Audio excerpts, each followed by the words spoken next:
Welcome to the SellerSonar channel. In this video, we will tell you how to set up and benefit from listing alerts with SellerSonar. To start getting notifications, you need to add stores or products to your account. Check out our tutorial to learn how to do it in a few clicks. Once the products are added, go to the A Settings tab, click on Alerts, and select the types of alerts you wish to receive. Keep in mind that some notifications will be already on by default.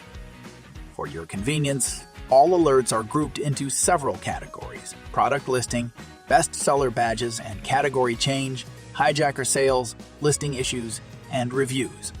Here, you can configure email and Slack reports. Specify the email on what you want to receive alerts, frequency of messages, the time of sending, and the group of products if needed. For regular alerts, we recommend setting reports once a day. To receive real-time listing updates, we recommend setting them to immediate.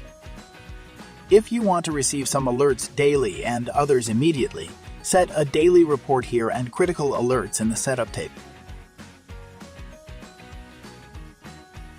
By default, reports are set for all products. Repeat the same process for Slack reports, selecting the necessary Slack channels.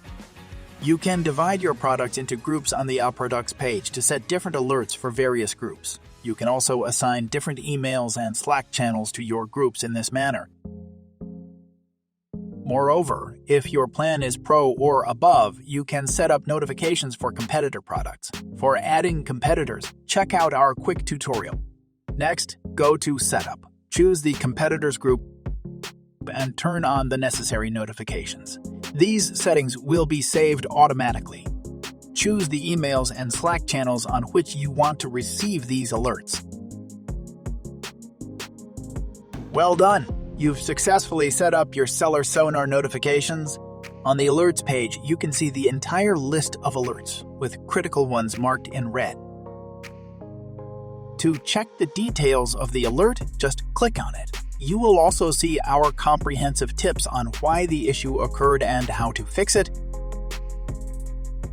That's a wrap on setting up your SellerSonar alerts. If you have any questions or need further assistance, don't hesitate to book a live demo with an expert. Follow the link in the video description. Don't forget to like, subscribe, and share for more valuable tips. Happy selling and monitoring!